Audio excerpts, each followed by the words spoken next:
Hi, everybody. This unit that we're about to get into is a lot to do with the civil rights and liberties and like the different freedoms that the Constitution provides for American citizens. And then also, we are going to talk a little bit about the role of the Supreme Court in protecting those rights and also how those can be limited by the Supreme Court or by legislation.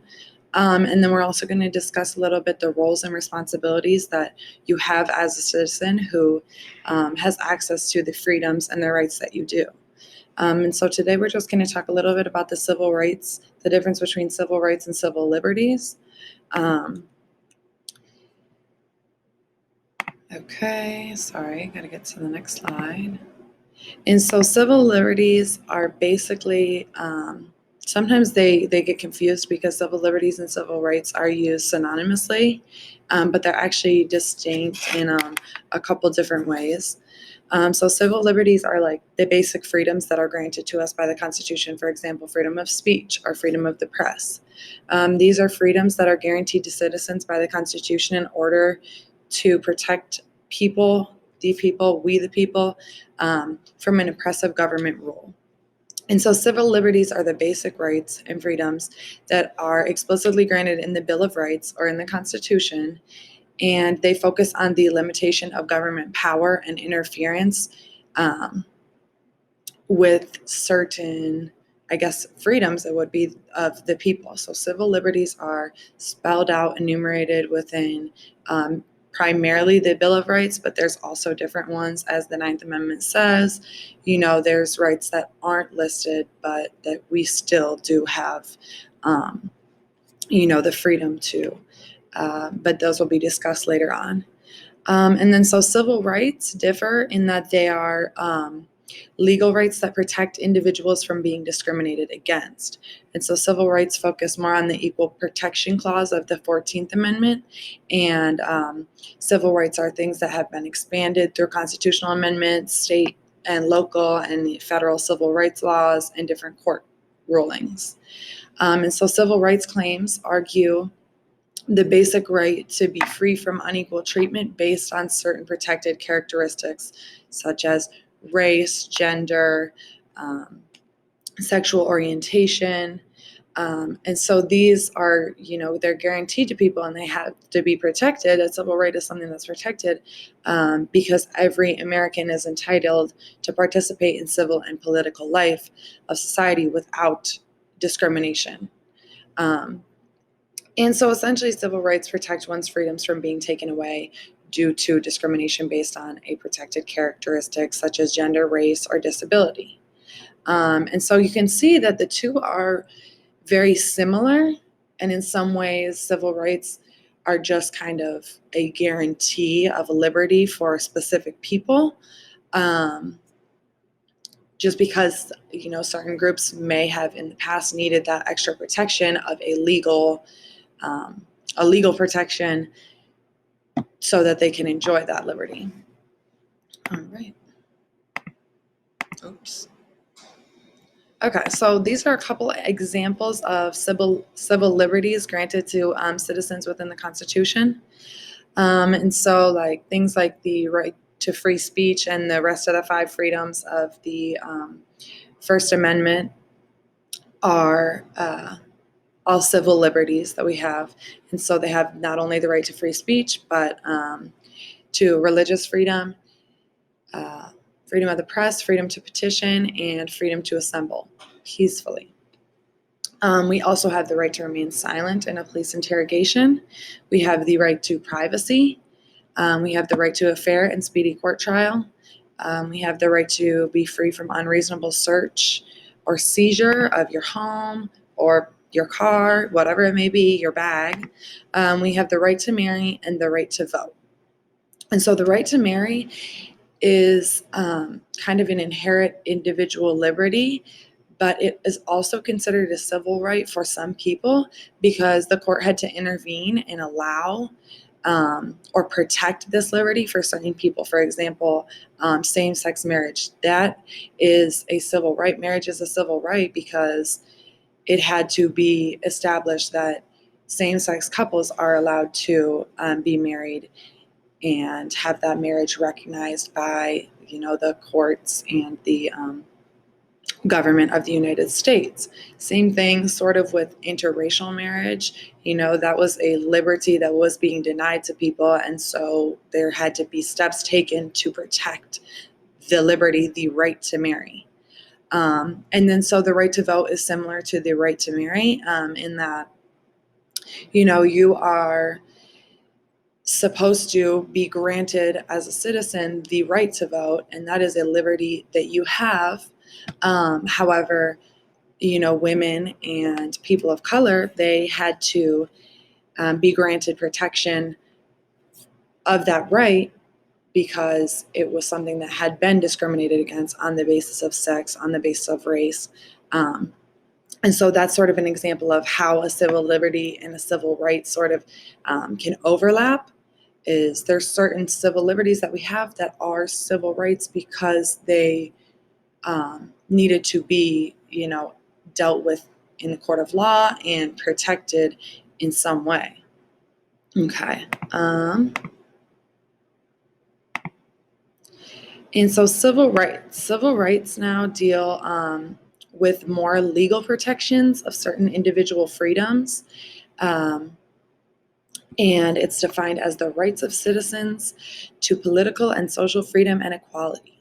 So this definition doesn't really give a really distinct, or really, I guess, concrete distinction between liberties and rights. However, a civil right is one that is guaranteed and protected by case law or federal legislation, and they may often resemble liberties. However, once the court has to step in and intervene to protect that liberty, it's now considered a civil right because it's something that, cannot be violated based on certain protected characteristics. And so most civil rights laws are established through federal government via federal legislation or case law.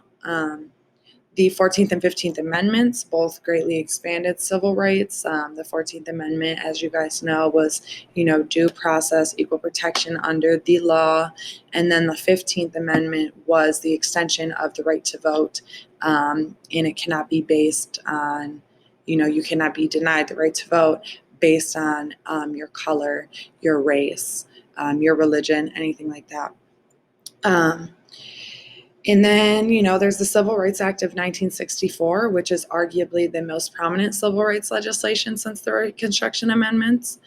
Congress used its power to regulate interstate commerce in order to enact the Civil Rights Act of 1964, and that prohibited discrimination based on the race, color, religion, or national origin in public establishments that have connection to interstate commerce or are supported by the state.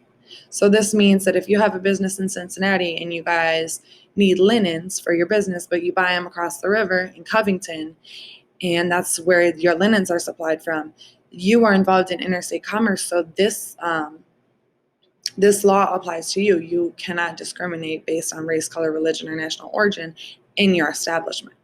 And so that was something that sort of just protected people from the Civil Rights Act has a variety of instances where discrimination is not allowed, and we'll cover that again later.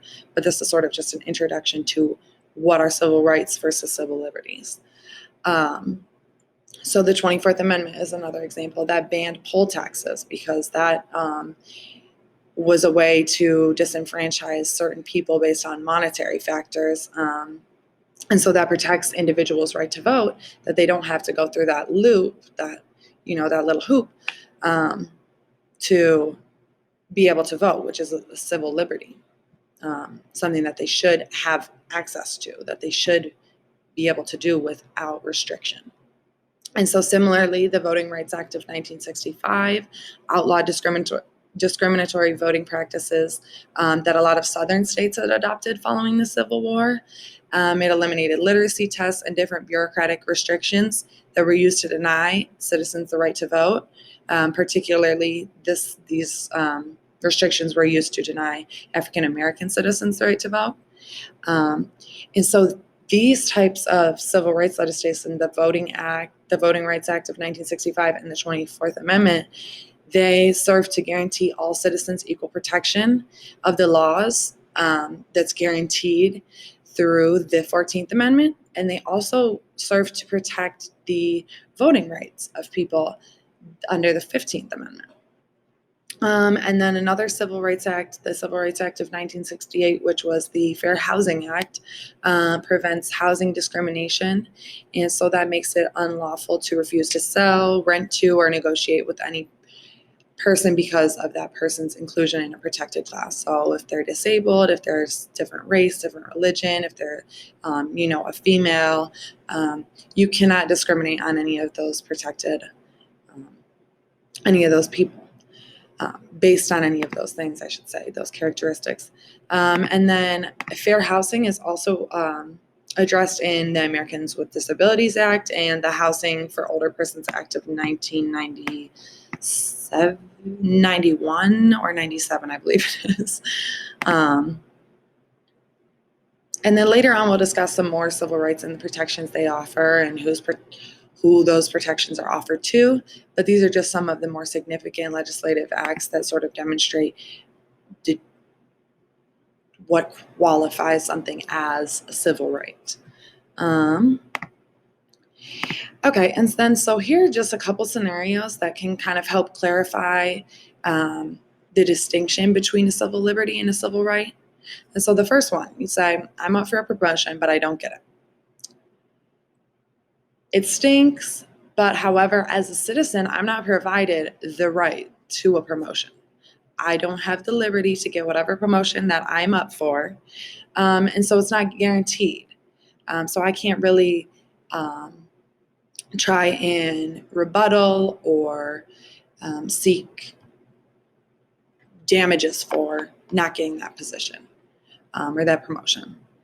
However, if I'm open for a promotion, but I'm denied that promotion and I qualify, I'm a candidate, but I am denied the promotion due to me being a female, then that's going to be considered discrimination on the basis of sex, which would constitute a violation of the Title VII of the Civil Rights Act of 1964, which is the right to be free from discrimination in the workplace. And that is a civil right to be free from discrimination in the workplace. Not that I get a promotion, but it is my civil right to be considered and not taken out of the running due to my sex, my religion, my race, any of those protected classes of individuals. And then so the second scenario has to deal with violation of civil rights versus a violation of civil liberties. And so you say a court clerk denies a couple a marriage license because, she's upset, she's recently divorced, and she's just having a bad day. So she's denying everybody a marriage license that day, whether they're same-sex couple and opposite-sex couple. She just decides, I'm not giving out marriage license today. That is a violation of people's civil liberties because it's not based on anything. It's just she's deciding to deny everybody who comes in that liberty, that freedom that they have to marry and to get a marriage license. However, if a court clerk denies only same-sex couples that day, and she says, I'm not giving any same-sex couples a marriage license, I just don't want to, I don't like that idea, then that's going into a violation of somebody's civil rights